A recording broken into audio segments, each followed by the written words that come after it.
Hello students. आज हम लोग जो हैं ओवरलैपिंग ऑफ एटॉमिक ऑर्बिटल्स पढ़ेंगे। ये भी काफ़ी इम्पोर्टेंट टॉपिक है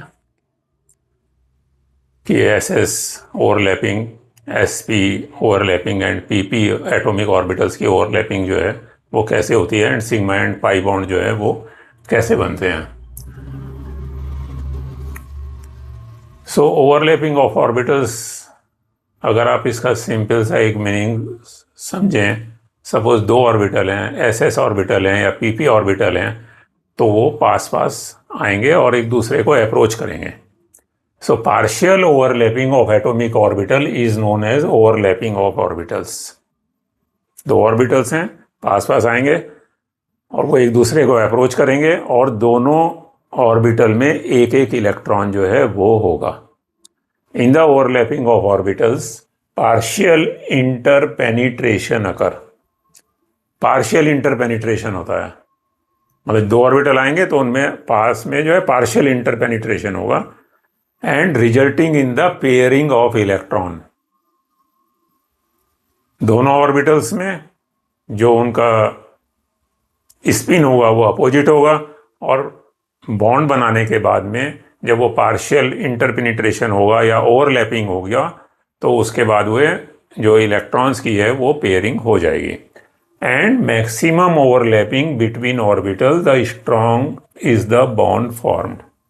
जितनी मैक्सिमम ओवरलैपिंग होगी उतना ही बॉन्ड जो है वो स्ट्रॉन्ग होगा। ये अभी हम लोग देखेंगे कि स्ट्रॉन्ग बॉन्ड कौन सा होता है एंड वीक बॉन्ड कौन सा होता है। So according to valence bond theory, a covalent bond forms when two atoms approach each other closely and a singly occupied orbital means जिसमें केवल एक इलेक्ट्रॉन है, on one atom overlaps a singly occupied orbital on the other atom। दो orbital होंगे, दोनों में जो है सिंगल जो है इलेक्ट्रॉन होगा, दोनों में एक एक इलेक्ट्रॉन होगा और वो दोनों एक दूसरे को क्या करेंगे, ओवरलैप करेंगे। And electrons are now paired. फिर क्या हुआ, इलेक्ट्रॉन्स पेयर हो जाएगा in the overlapping orbitals and are attracted to the nuclei of both atoms. दोनों एटम्स की जो न्यूक्लियाई है वो उसको अट्रैक्ट करेंगे and bonding the atoms together. और दो एटम को जो बीच में जो है वो बॉन्डिंग हो जाएगी। So electrons are now paired in the overlapping orbitals and are attracted to the nuclei of both atoms, thus bonding the atoms together. And valence shell electrons with opposite spins take part in the formation of covalent bond. Covalent bond के जो formation होता है उसमें जो valence shell electron है उनकी opposite spin होनी चाहिए। ठीक है।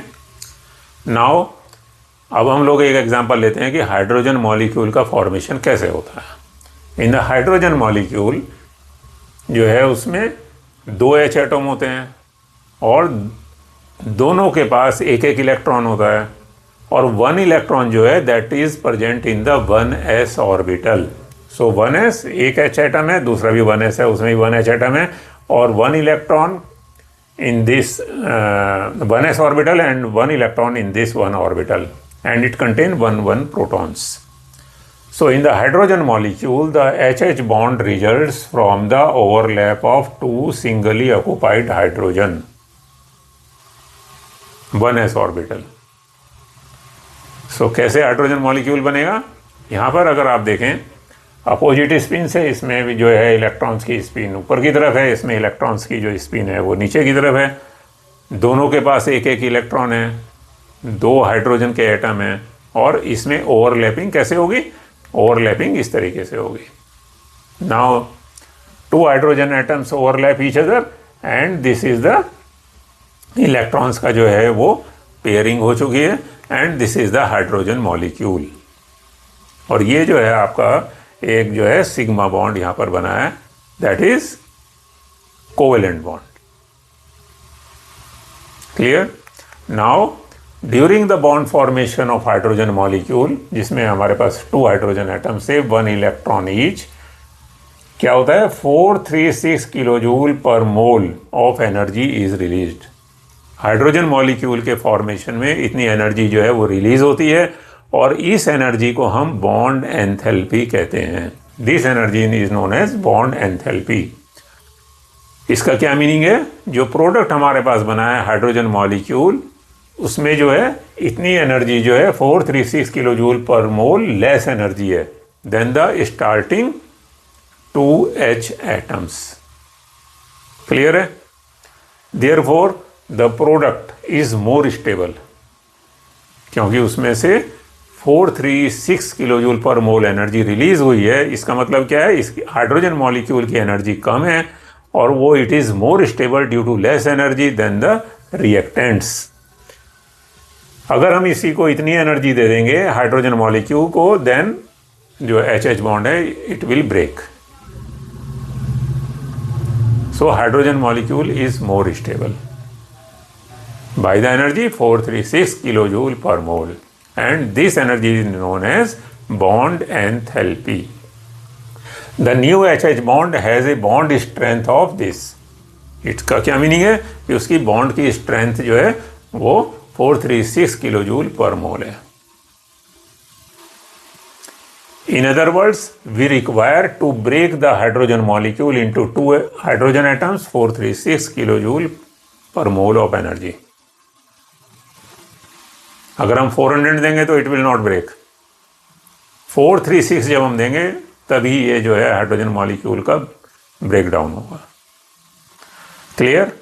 नाउ जब दो ऑर्बिटल ओवरलैप होते हैं तो उनके बीच में मिनिमम डिस्टेंस कितनी होनी चाहिए और मैक्सिमम डिस्टेंस कितनी होनी चाहिए। अगर वो बहुत ज़्यादा क्लोज आ गए तब क्या होगा, दोनों के पास जो है पॉजिटिव न्यूक्लियाई है, सो दोनों एक दूसरे को रिपेल करेंगे। लेकिन अगर थोड़ा सा दूर दूर हैं तो उसमें बॉन्डिंग नहीं होगी। If the two nuclei are too close they will repel each other because both are positively charged. Simple सा रूल है। And if the nuclei of both hydrogen atoms are too far apart, तब क्या होगा, they won't be able to share the bonding electrons. वो bonding के जो electron हैं उनको शेयर नहीं करेंगे। So there should be optimum distance between the two hydrogen atoms. और ये सभी एटम्स के लिए लागू होगा। यहाँ पर तो हमने एक हाइड्रोजन का मॉलिक्यूल लेके आपको दिखाया है। So accordingly there is an optimal distance between the two nuclei that leads to maximum stability, and this optimum distance is called the bond length. अगर आप बॉन्ड लेंथ भी देखेंगे, कार्बन कार्बन की बॉन्ड लेंथ अलग है, carbon hydrogen की अलग है। सो ये जो ऑप्टिमम डिस्टेंस होती है ये जो है 74 pm है in the hydrogen molecule. And every covalent bond, इसका मीनिंग क्या है, every covalent bond has both characteristic bond strength and bond length. इसकी जो बॉन्ड लेंथ है ये this is the 74 picometre. Clear? यहां पर अगर आप देखेंगे दिस इज द एनर्जी ऐसे इंक्रीज हो रही है। सो यहां पर जो है आपका जो है ये डिस्टेंस ऑफ सेपरेशन है दोनों HH के जो एटम्स है, और यहां पर जो है बॉन्ड लेंथ 74 पिकोमीटर, मतलब इतनी एनर्जी उसके पास कम है। और this is the inter nuclear distance. जैसे जैसे इंटर न्यूक्लियर डिस्टेंस बढ़ती चली जाएगी उनका सेपरेशन होता चला जाएगा और एनर्जी जो है वो इंक्रीज होती जाएगी। So hydrogen molecule has 436 kilojoule per mole of energy less. Now types of overlapping of orbitals, क्योंकि ऑर्बिटल कौन कौन से होते हैं, s orbital, p orbital, d orbital, f orbitals. So types of overlapping अगर हम देखते हैं, so depending on the types of overlapping two types of bonds are formed. ये आप सभी को मालूम होगा, sigma bond and pi bond. Sigma bond क्या होता है, this is end to end overlapping of orbitals, end to end overlapping of orbitals along the internuclear axis. and it is also known as head-on overlap or axial overlap. And these are SS overlapping, S orbital P orbital overlapping, PP overlapping. And in pi bond, overlapping of p orbitals in such a way that their axes remain parallel to each other. जो p orbital है उसकी जो access है वो एक दूसरे के parallel होनी चाहिए, and perpendicular to the internuclear axis. Internuclear axis के से जो है वो परपेंडिकुलर होनी चाहिए. ये अभी हम लोग देखेंगे कैसे पाई बॉन्ड बनता है और कैसे सिग्मा बॉन्ड बनता है. यहां पर अगर आप देखेंगे ये जो 3 एग्जाम्पल हैं, this is the head on overlap, this is head on overlap, PP overlapping, SP overlapping and SS overlapping, and this is along the internuclear axis. So यहाँ पर जो सारे ऑर्बिटल्स हैं, these are half filled. This is half filled, half filled, half filled, and this is half filled. और सारे orbitals के half filled means they contain 1 electron each. So overlapping of 2 half filled s orbitals along the internuclear axis, and overlapping of 1 s orbital and 1 p orbital, and overlapping of between half filled p orbitals of 2 approaching atoms.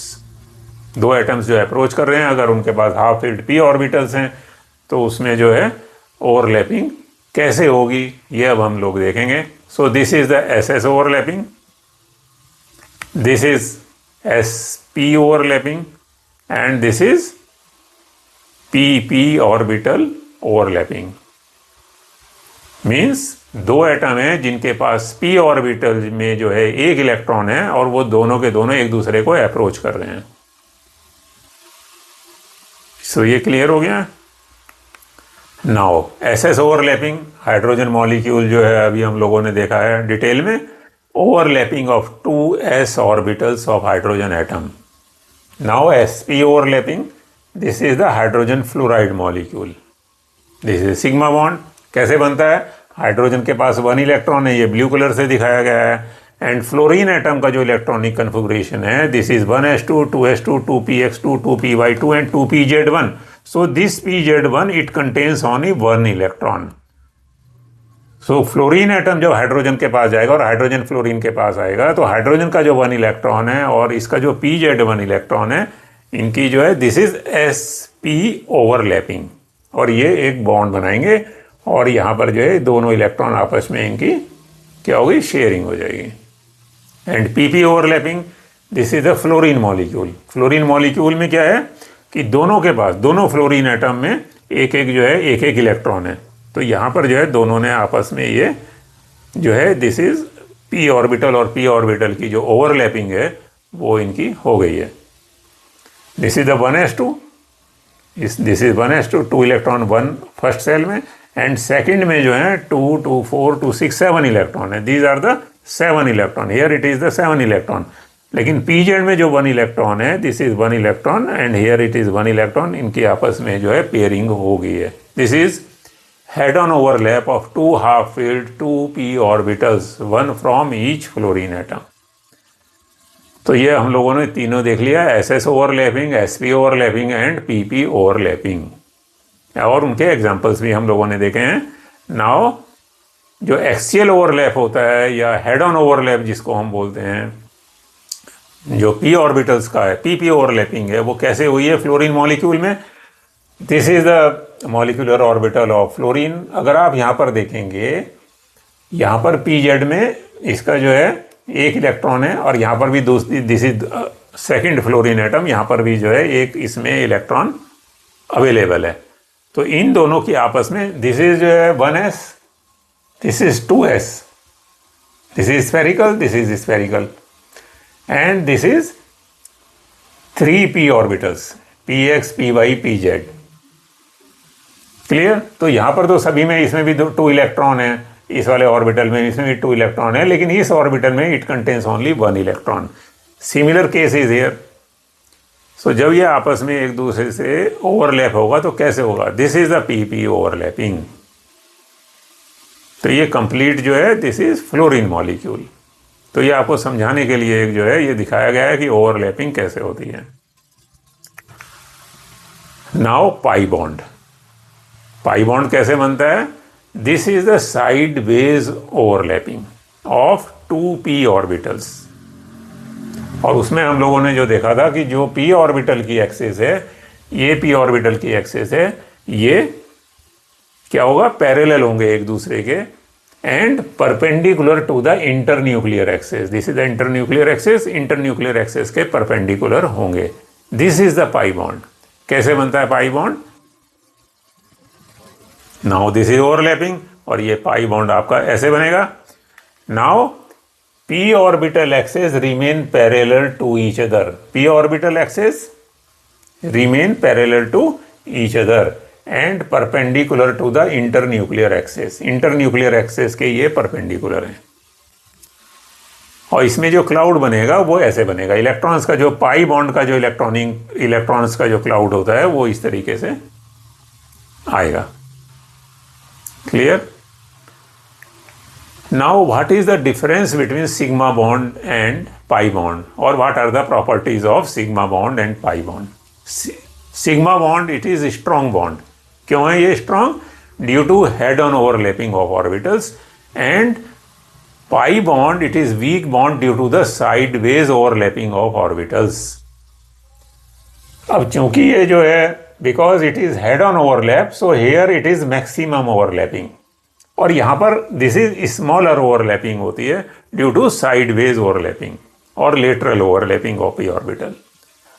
And in sigma bond free rotation around a single bond, यहां पर free rotation हो सकता है, लेकिन pi bond में it is not possible. Rotation is not possible due to presence of a sigma and pi bond in a molecule.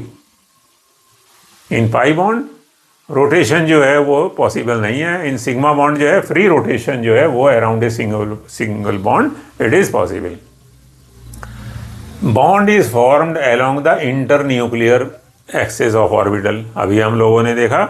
And in pi bond is formed perpendicular to the internuclear axis of p orbitals. Clear? अब जो हम लोग free rotation की बात कर रहे हैं, what is the free rotation around a single bond? यहां पर आप देख सकते हैं, इसको कैसे समझ सकते हैं? This is CH3, this is the ethane molecule. So ये जो पूरा ग्रुप है, this can be rotate around a single bond, and this hydrogen this can rotate around this. ये सिंगल बॉन्ड है, ये हाइड्रोजन जो है दिस कैन रोटेट, ये हाइड्रोजन रोटेट हो सकता है, ये दिस पूरा ग्रुप भी रोटेट हो सकता है। सिमिलरली ये पूरा ग्रुप जो है वो CH3 रोटेट हो सकता है, this is CH3 rotate, and even जो सिंगल एटम्स हैं दे कैन आल्सो रोटेट। लेकिन जहां पर भी पाई बॉन्ड होगा वहां पर ये जो है रोटेशन पॉसिबल नहीं है। क्लियर हो गया? सो नेक्स्ट लेक्चर जो हम लोगों का होगा वो that will be on the hybridisation orbitals and shapes of the polyatomic molecule based on these concepts. So आज हम लोगों ने ओवरलैपिंग ऑफ एटॉमिक ऑर्बिटल्स पढ़ा है, sigma and pi bond, SS, SP and PP overlapping of atomic orbitals पढ़ा है हम लोगों ने। सो आप लोग जो है चैनल्स को सब्सक्राइब कीजिए एंड अपने फ्रेंड्स को ये बताइए। So this is the best way to understand the overlapping of orbitals. Thank you.